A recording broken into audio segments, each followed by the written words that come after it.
Party working president KT Ramarao గారికి Congress ప్రభుత్వం ACB నోటీసులు జారీ చేసి పట్టగాల్చి మీదేసి స్నానం చేయాలనే ఏదైతే చేస్తా ఉన్నారో నా కేటీఆర్ గారు డిమాండ్ చేసిండ్రు. నేను లైట్ డిటెక్టర్ పరీక్షకు హాజరవుతా, ఈ ఫార్ములా కార్ రేసింగ్ సంబంధించి ఎలాంటి అవకతవకలకు పాల్పడలేదు, ఇలాంటి అవకతవకలు జరగలేదు, ప్రజాధనం దుర్వినియోగం జరగలేదని. మరి నువ్వు ఏదైతే 50 లక్షల రూపాయలతోని దొరికిన దొంగవు రేవంత్ రెడ్డి, మరి నువ్వు 50 లక్షల రూపాయలు లంచంగా డబ్బు ఇవ్వజూపలేదు, మరి అట్లాగే అడ్డదారిలో హవాలా మార్గంలో వచ్చిన డబ్బు సంచితో నేను దొరకలేదని చెప్పేసి నువ్వు లైట్ డిటెక్టర్ పరీక్షకు హాజరు కావాలని డిమాండ్ చేసినారు. మేము కూడా భారత రాష్ట్ర పార్టీ పక్షాన డిమాండ్ చేస్తా ఉన్నాం, కాంగ్రెస్ పార్టీని అట్లాగే ముఖ్యమంత్రి రేవంత్ రెడ్డి డిమాండ్ చేస్తా ఉన్నాం. డిమాండ్ ను కేటీఆర్ గారు విసిరిన సవాల్ను స్వీకరించి నువ్వు నిజంగా ముఖ్యమంత్రి స్థానంలో ఉండి ఒకవేళ విచక్షణ ఉన్న ముఖ్యమంత్రి మనిషి అయితే ముఖ్యమంత్రి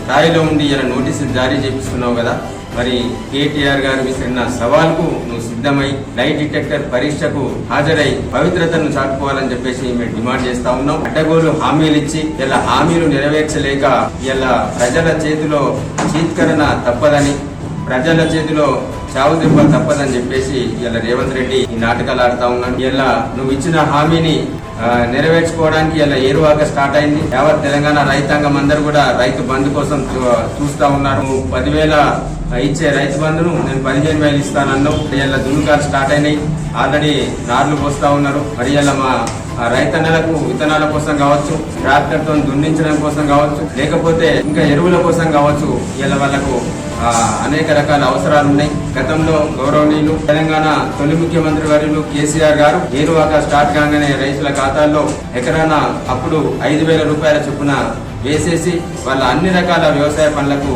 అవసరమయ్యే రీతిలో ఇలా వ్యవసాయానికి వెనుదనగా నిలిచేవారు.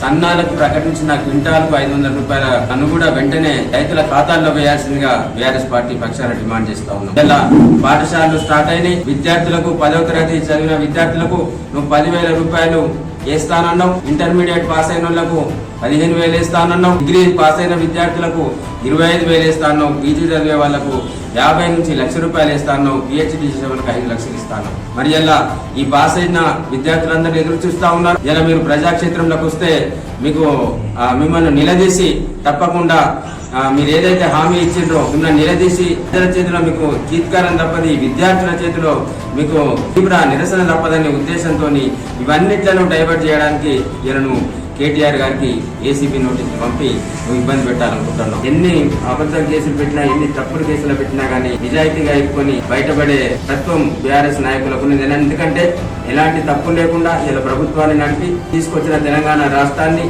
అభివృద్ధిలో అగ్రగామిగా నిలిపిన చరిత్ర కేసీఆర్ గారిది, అగ్రగామిగా నిలిపిన చరిత్ర హరీష్ రావు గారిది, కేటీ రామారావు గారిది అని చెప్పేసి ఈ సందర్భంగా చెప్తా ఉన్నాం. ఇలా తెలంగాణ విద్యార్థులకు అందరికీ కూడా మన రాష్ట్రం ఎట్లా సాధించుకుందామనే పాఠం ఇలా 10వ తరగతి తెలుగు పుస్తకంలో ఇలా తెలంగాణ రాష్ట్రానికి సంబంధించిన రాష్ట్ర సాధనకు సంబంధించిన పాఠ్యాంశం ఉండేది. రేవంత్ రెడ్డి ప్రభుత్వం వచ్చిన తర్వాత ఇప్పుడు రీసెంట్ గా ఆ పాఠ్యాంశాన్ని తొలగించండి అని చెప్పేసి విద్యార్థులను వీళ్ళందరూ కూడా మీద కూడా చెప్తా ఉన్నారు. ఎందుకంటే ఉద్యమ ద్రోహిని వల్ల అడ్డగోలు హామీలు ఇచ్చి ఇలా రాష్ట్రంలోకి అధికారంలోకి వచ్చినాం.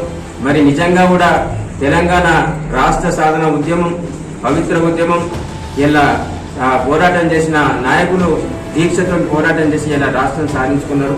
మరి ఇలా ఉద్యమ ద్రోహిగా నువ్వు ఇలా ఆ పాఠ్యాంశాన్ని తొలగిస్తే ఇలా భారత స్వాతంత్ర్యం గురించి ఆనాడు మహాత్మా గాంధీ కావచ్చు, అట్లాగే జవహర్లాల్ నెహ్రూ కావచ్చు, ఇలా వల్లభాయ్ పటేల్ కావచ్చు, మరి వీళ్ళందరూ కూడా ఎందరో త్యాగదనులు ఇలా ఈ భారతదేశానికి స్వాతంత్రాన్ని సంపాదించి పెట్టారు.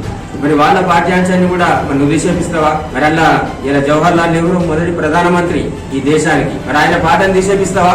మరి ఇలా మొదటి ముఖ్యమంత్రి తెలంగాణ రాష్ట్రానికి, తెలంగాణ సాధించిన వ్యక్తిగా కేసీఆర్ గారు, మరి కేసీఆర్ గారి ఆనవాళ్ళు జరిపేస్తా అని చెప్పేసి ఇలా పాఠ్యాంశాన్ని నిషేపిస్తే రేపు స్వాతంత్రోద్యమ నాయకుడు, స్వాతంత్రాన్ని సాధించడంలో ముందున్న వ్యక్తి మరి జవహర్లాల్ నెహ్రూ గారు ఇలా ఈ దేశానికి మొట్టమొదటి ప్రధానమంత్రి, మరి ఆయన పాఠ్యాంశాన్ని కూడా ఇలా పుస్తకాల నుంచి తొలగిస్తామని చెప్పేసి మేము బీఆర్ఎస్ పార్టీ పక్షాన్ని అడుగుతా ఉన్నాం.